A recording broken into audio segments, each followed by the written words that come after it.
Thank you for organizing this important conference and inviting Hungarians to it. Did you mention that I have 3 children? That's my first sentence. Okay. Okay. In the Human Dignity Center, we focus on the life and family issues, mainly on national and international levels. We inform people about the new tendencies in the European institutions and the United Nations. Due to our work, I see how the various forms of the family became a central topic in international negotiations. Various forms of the family, what do we mean by that? We know that family structures can be very different depending on where you look on the family on the globe. Let me share one interesting experience with you. We have a Hungarian friend who works in Cameroon, Africa, in the middle of the jungle in a hospital. In that country, the unemployment rate is about 40%. There is no light on the streets at night, so people basically don't see each other unless they smile. He came home to Hungary 2 years ago to study radiology. Working with his former university friends, he realized that his salary in the African hospital is 3 times of the salary of the Hungarian doctors. With the same education, same age, same experience. He earns 3 times more than his Hungarian colleagues. How can it happen? The explanation leads us to the background of our family support systems. To put it simply, in Africa, one family has about 40 members, of which at least 4 or 5 people work and earn money. Whenever anything happens, a birth or a sudden surgery, these few people put the money together and the doctor can help the patient. There is hardly any social security. It is the families that form the network to help the difficult situation. What do we see in the European societies? The state provides this network to help families in difficult situations. Coming from a former communist country, I still experience that people expect the state to help them. In our culture, people got used to having the state to provide healthcare, education, and other services. And the state does so. In our reality, it is obvious for everybody. The demographic situation draws the attention to the role of the family. Families must be strengthened, supporting the renewal of generations must be a priority to save our nations. What do we see in Hungary? I will repeat a few things if you don't mind. Our legislation, the basic law safeguards the definition of marriage and the family. There are also practical measures to support families. As we can see, the Hungarian family support system is advantageous, especially for those who have good income and who have more than 2 children.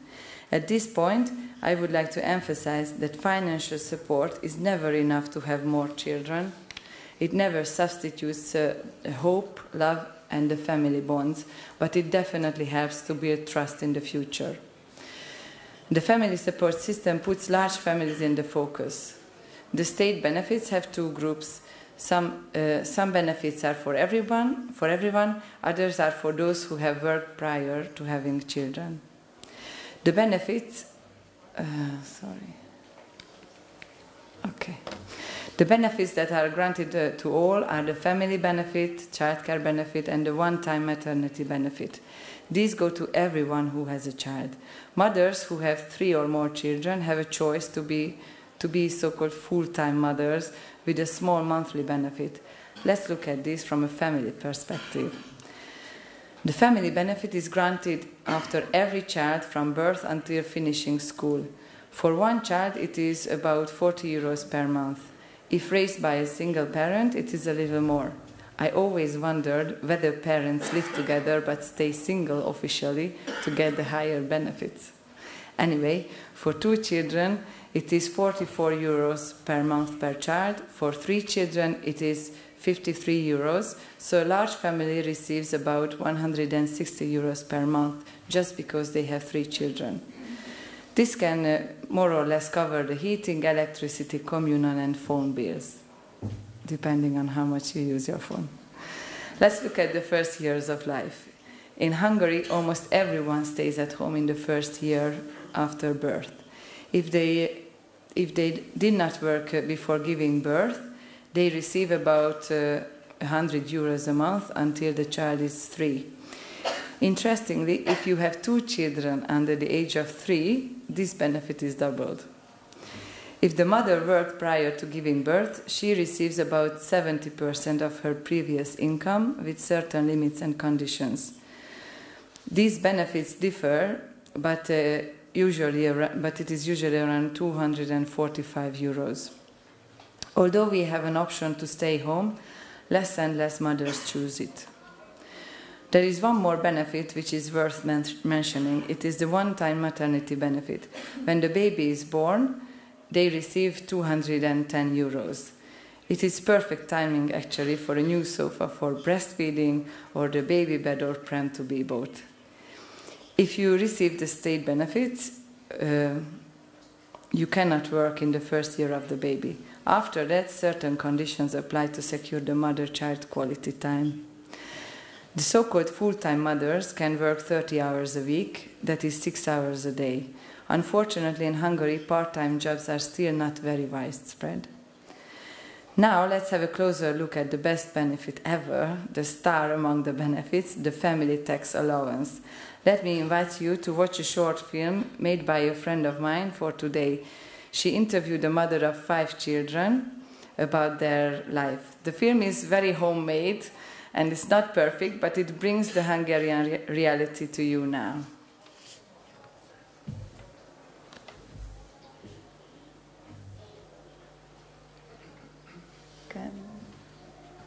Can we have the subtitles? Can we have the subtitles? Can we have the subtitles?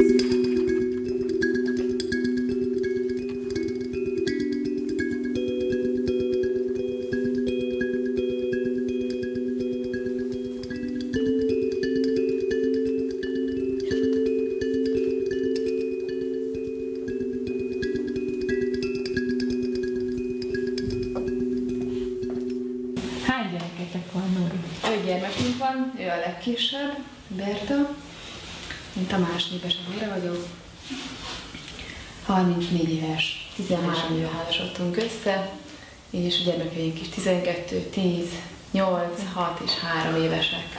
Mióta vagy a gyerekekkel itthon? 12 éve. 12? Előtte dolgoztál? Nem, én közben fejeztem be az egyetemet a gyerekek alatt. Igen, igen.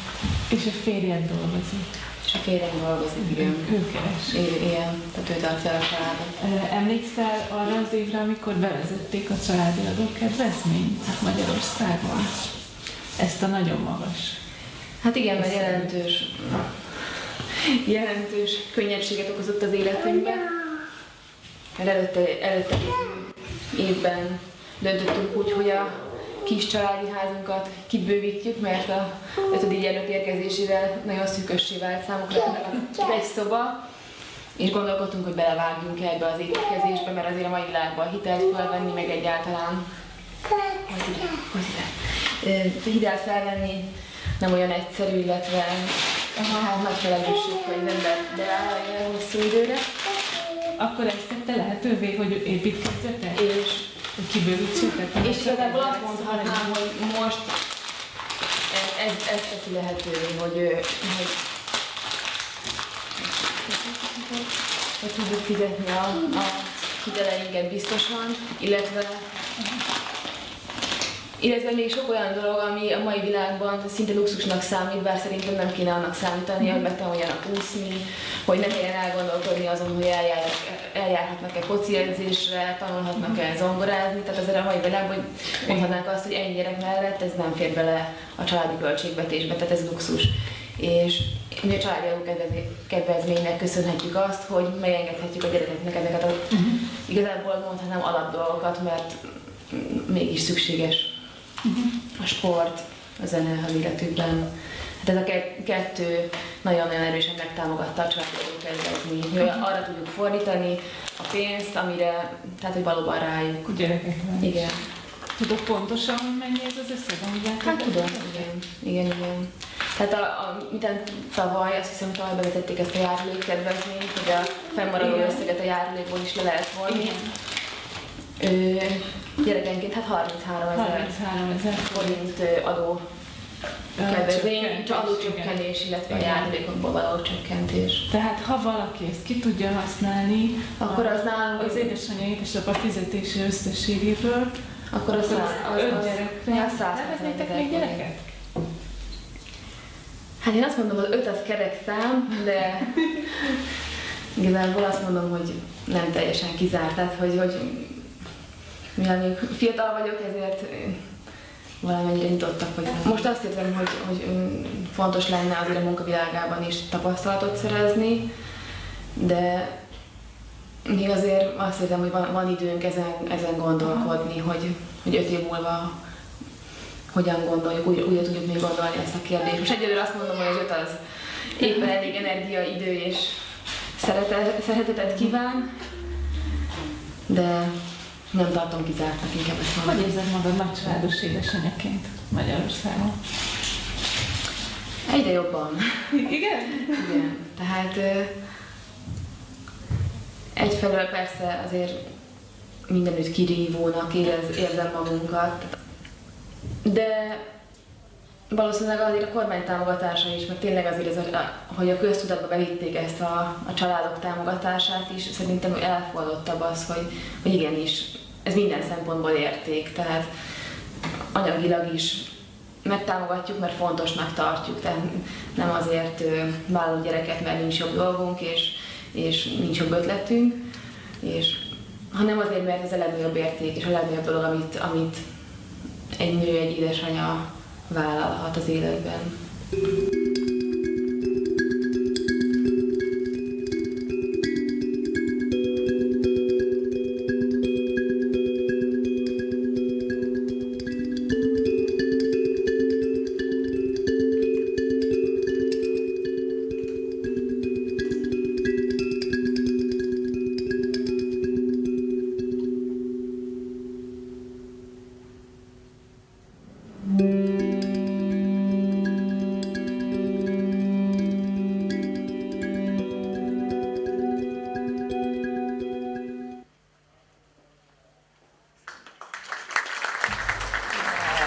Come back.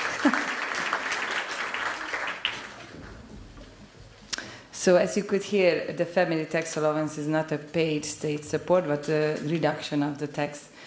You can have it if you work and have the family benefit. It is very, very interesting about this allowance that you can apply for it, as Mrs. Novak said, 91 days after the conception of the baby. However, human life begins with conception. This 91 days is as close as the tax system could get, at least for the time being. The sum of this tax allowance is much less for 1 or 2 children than in case of large families. After 1 child, it is 33 euros, 2 children, 67 euros per child per month. In case of 3 children, it is 110 euros per child per month, so 330 euros per month for 3 children. Families with 4 children receive 445, 550, and so on. Okay, let's look at the numbers and compare 2 cases. If someone has no children and earns 1,333 euros a month from his gross salary, he has to pay 230 euros income tax and 227 euros for health insurance, and another 20 euros labor market contribution. 2 minutes, okay. Altogether, it is 460 euros from his gross salary. So he receives 873 euros. If you look at the slide, then you will see then in a case of a large family where there are 3 children, the money taken home is more than 1,200. Okay. I would mention the other 2 allowance. One is for the newlywed couples. It was introduced this January, as Mrs. Novak mentioned also, and also the families with 3 or more children, we just have to pay half of the children's daily catering at school. Basically, when I go to pay for the kids' lunch in the school, I pay only half price. It's very good. For the kindergarten, because the third is in the kindergarten, I pay nothing. The same goes for books. 3 or more children in a family means free school books. It is very advantageous in September when we have to pay everything for the school. And one more thing which is really very important, as we can see in Europe, it is obvious for everyone that the state recognizes marriage. Why does it do so? Not because it recognizes that we love each other, but because the state wants to secure the welfare of the children, the renewal of the generations, and to give children the best environment to grow up, the family. In this sense, marriage protects the family as well. The founding fathers of the European Union thought that family needs the protection of the member states, so the principle of subsidiarity applies for it. However, more and more European texts talk about the marriage and the family without defining it. Such definition would need unanimity from the member states, that is, everyone would have to agree to it. Still, as there are certain cases, such as the move of one family from one country to another, it is necessary to clarify the situation. We began an initiative with this purpose. The Mom, Dad and Kids European Citizens Initiative's aim is to have a Europe-wide definition for marriage and family, which is the common denominator for all member states. And this definition is: marriage is a union of a man and a woman, and family is based on marriage or descent, so marriage or parenthood. Whatever other forms the states wish to recognize as marriage or family, it is up to them, as they would still remain in the member state competency. Last week we submitted the initiative to the European Commission for registration. The Commission has maximum 2 months to register the initiative, and once it is registered, we can start collecting signatures for it. We will have 12 months to collect at least 1 million signatures, but we would like to have much, much more. The purpose of the ECI is not just a legal step towards the definition, but also to inform the wide public on these issues and give the possibility to the people to express their opinion. Please join us at momdadandkids.eu. If you have any questions about it, you can find me outside at one of the desks. Thank you for your attention.